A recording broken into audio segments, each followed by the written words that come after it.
შემოწირულობებში ძალიან მკაფიოდ ჩანს კონკრეტული ბიზნეს ჯგუფები, სხვადასხვა კომპანიების მეწილეები და დირექტორები, რომლებიც სწირავენ ქართულ ოცნებას თანხას. საერთაშორისო გამჭვირვალობა მონაცემების შესწავლის შემდეგ გამოყო ასეთი რამდენიმე ჯგუფი, მაგალითად ძმები დოლიზეების სამშენებლო ჯგუფი, რომლებსაც შეწირული აქვთ 100,000 ლარი ქართული ოცნებისთვის და 2024-2025 წლებში მინიმუმ 115 მილიონი ლარის სახელმწიფო შესყიდვები აქვთ ასევე მიღებული. აქვე შეიძლება გამოიკვეთოს მაგალითად უსანეთაშვილების ბიზნეს ჯგუფი, მაამაშვილი უსანეთაშვილები, რომლებიც ფლობენ არსაკიძე 2000 სამშენებლო ბიზნესს და თუ შევხედავთ ჩვენ მონაცემებს, მათ შესწირეს 105,000 ლარი ქართულ ოცნებას და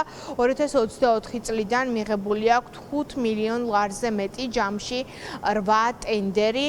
ასევე ცალკეა გამოყოფილი ბაგრატიონების ჯგუფი, ეს არის ძირითადად სავაჭრო ცენტრები, ქალაქის გული, მოქროს კიდობანი და ასე შემდეგ. მათ 165,000 ლარი ჩაურიცხეს ქართულ ოცნებას და 165,000 ლარის შეწირვის შემდეგ ასევე ჩანს მათ მიერ მიღებული სუბსიდიები, რომელიც 2,5 მილიონ აჭარბებს. ცალკეა გამოყოფილი გამჭვირვალობის კვლევაში ვახტანგ კარიჭაშვილი, ეს არის უჩა მამაცაშვილის ბიზნეს პარტნიორი, ბიზნესმენი, რომელსაც გააქვს შეიძლება ითქვას ერთ-ერთი ყველაზე მეტი ღვინო რუსეთში და სახელმწიფოსგან სუბსიდიების სახით წლების განმავლობაში 56 მილიონი აქვს მიღებული. ასეთი არსებობს რამდენიმე ჯგუფი, ისინი აქტიურად აფინანსებენ ქართულ ოცნებას და არც სახელმწიფო ტენდერები აკლიათ. სწორედ ამას უწოდებს საერთაშორისო გამჭვირვალობა სისტემურ კორუფციას, რომელიც ძალიან დეკლარირებულად ჩანს მონაცემებში. ჩვენ ბუნებრივია ვცდილობთ მთელი დღეა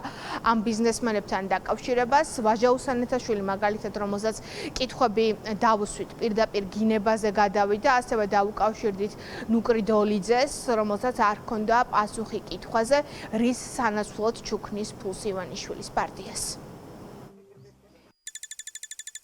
ბატონო ვაჟა, 5 მილიონი მიიღო თქვენმა კომპანიამ ტენდერებიდან. რომელმა კომპანიამ მითხარი? არსაკიძე 2000-მა. იმ არსაკიძეში მე 4 წელი აღარა ვარ.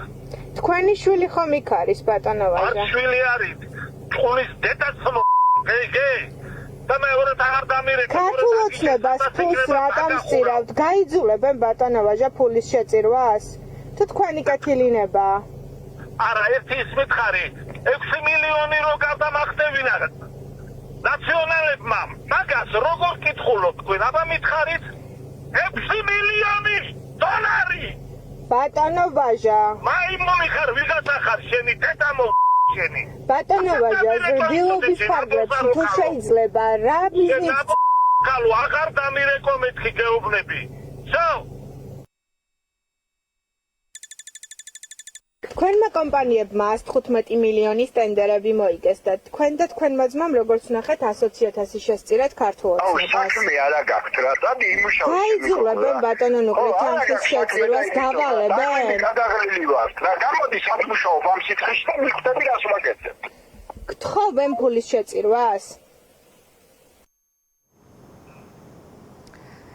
მაგალითად ვაჟა უსანეთაშვილი სატელეფონო საუბარში ამტკიცებდა, რომ კომპანიასთან, რომელმაც მიიღო მილიონიანი ტენდერები, არანაირი კავშირი არ აქვს. თუმცა ამის გადამოწმება ძალიან მარტივია. საჯარო რეესტრის ბოლო მონაწერით სამშენებლო კომპანიის 59%-იანი წილი სწორედ ვაჟა უსანეთაშვილს გააჩნია. კომპანიები, მფლობელები სწირავენ ხოლმე ქართულ ოცნებას თანხას და შემდეგ იმყოფებიან მუდმივად უარყოფის რეჟიმში. თითქოს არაფერ შუაშია შემოწირულობა, მხარდაჭერა მათი მხრიდან პარტიის და სახელმწიფო ტენდერები, თუმცა მკვლევარები წლებია უკვე სწავლობენ ამ ყველაფერს და ამბობენ პირდაპირ, რომ ეს არის კარგად ამუშავებული სქემა, რომელშიც პარტია იღებს ფულს და სანაცვლოდ უკვე კომპანიები იღებენ სარგებელს ოღონდ ბიუჯეტიდან.